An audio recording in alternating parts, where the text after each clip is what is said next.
자, 이어서 어제 마감 이후에 나왔던 소식들, 오늘 국내 시장에 어떤 영향을 미칠 수 있을지 좀 6가지 소식으로 준비를 해왔습니다.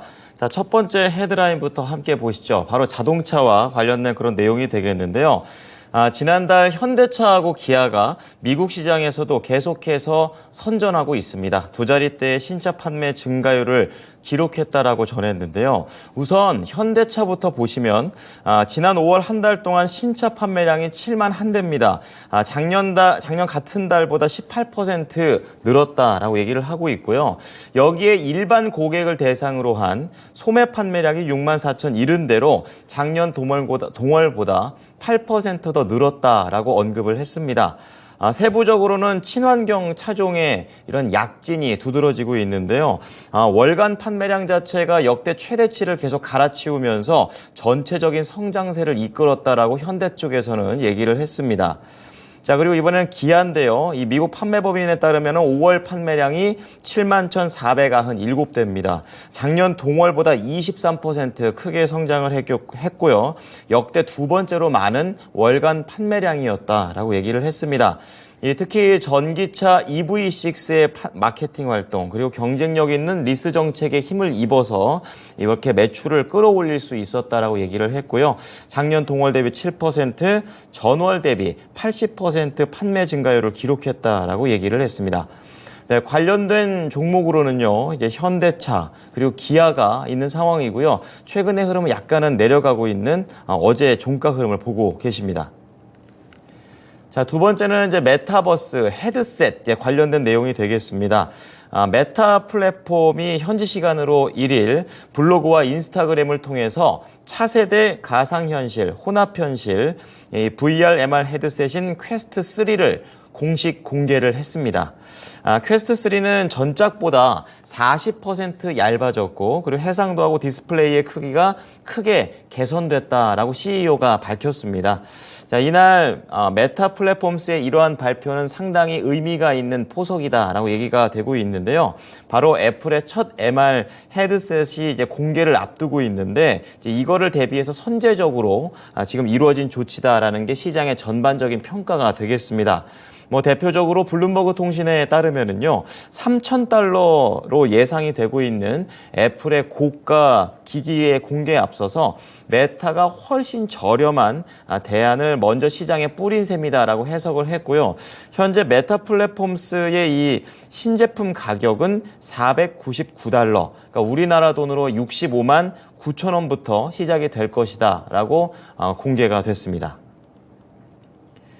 예, 다음은 근거리 위성통신과 관련된 내용입니다. 바로 스타링크가 되겠는데요. 미국 국방부에서 우크라이나군을 지원하기 위해서 지금 스페이스 X에서의 이 스타링크 위성통신 서비스를 다시 한번 구매를 했다라고 밝혔습니다. 자, 국방부는 작전 보안이라든지 이런 것들이 중요한 성격을 띠고 있기 때문에 이번 통신 서비스 구매와 관련해서 역량이라든지 그리고 계약, 파트너에 대한 이런 정보는 추가적으로 제공할 수는 없다라고 좀 선을 그었고요. 이것과 관련해서 이제 미군 당국자들은 러시아가 이제 우크라이나를 침공한 이후에 이 스타링크가 우크라이나군과 민간에 필요한 통신 서비스를 아주 훌륭하게 해냈다라고 긍정적인 역할을 해냈다라고 평가를 하면서 다시 한번 재구매를 했습니다.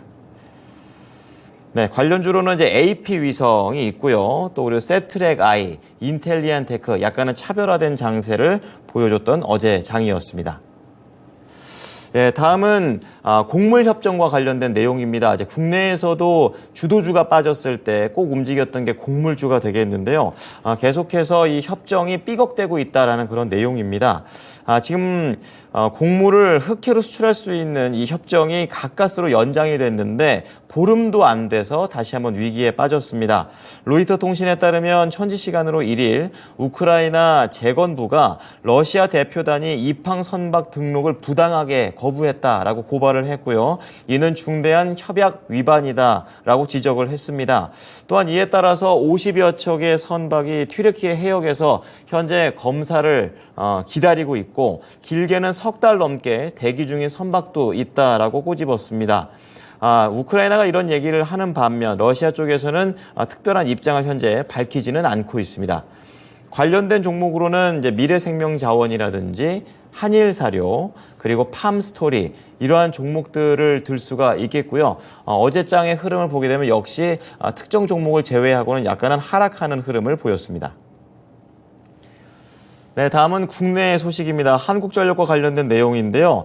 6월에서 9월분 전기 요금에 대해서 가구별 소득과 관계없이 분할 납부 제도를 한시적으로 더욱 확대해서 시행한다라고 밝혔습니다. 2분기 전기요금 인상이 지난달 결정이 된 가운데 여름철 냉방 수요가 증가가 되고 이걸 위해서 국민들의 에너지 비용 부담을 덜기 위함이다라고 이유를 밝혔고요. 6월부터는 주거 목적의 주택 고객을 포함해서 소상공인 그리고 뿌리 기업들까지 분할 납부를 신청할 수 있게 됐고요. 전기요금을 관리비에 포함해서 납부하는 이런 아파트 같은 이런 집합 건물 내의 개별 세대들도 가능하다라고 얘기를 했습니다. 다만 신청 시점을 기준으로 미납요금이 없어야 되고 계약 전력이 20kW를 초과하는 소상공인과 뿌리 기업은 자격 여부를 확인하는 과정이 중간에 필요하다라고 언급했습니다. 자, 마지막 소식 체크를 해보겠습니다. 북한과 관련된 내용입니다. 최근에 위성 발사를 했는데 실패를 했고 국내에서는 이 부분을 좀 인양을 해서 북한의 기술력을 현재 검증하고 있는 단계입니다. 자, 그런 가운데 조만간 두 번째 실험을 감행할 가능성이 있다라는 시장 분석이 나오고 있는데요. 북한의 전문 매체 이 노스코리아 뉴스에 따르면은 상업위성 사진을 토대로 발사를 앞둔 며칠 동안 기존의 발사대 주변에서도 분주한 움직임이 감지됐다라고 얘기를 했습니다. 많은 차량들이 발사대 주변에서 관측이 됐고 크레인들 역시 배치가 돼 있다라고 얘기를 하면서 레일이 장착된 이송 구조물이 현재 발사 타워와 나란히 배치됐다라고 분석을 했습니다. 자, 앞서 북한의 우주개발국에서는 이러한 움직임에 앞서서 여러 가지 부분 실험들을 거쳐서 가급적 빠른 시일 내에 2차 발사를 단행할 것이다라고 예고한 바 있고요. 관련된 움직임이 이제 간밤에 나와줬습니다. 자, 관련주 좀 체크를 해보겠습니다. 방산 관련된 종목들이고요. 이제 퍼스텍, LIG 넥스원, 현대 로템, 빅텍, 한화 에어로스페이스와 같은 그런 종목들이 있는데요. 이제 전반적으로 하락했던 종목들이 조금 더 우세한 움직임을 보였던 어제 종가를 보시고 계십니다. 네, 지금까지 마켓콕 헤드라인이었습니다.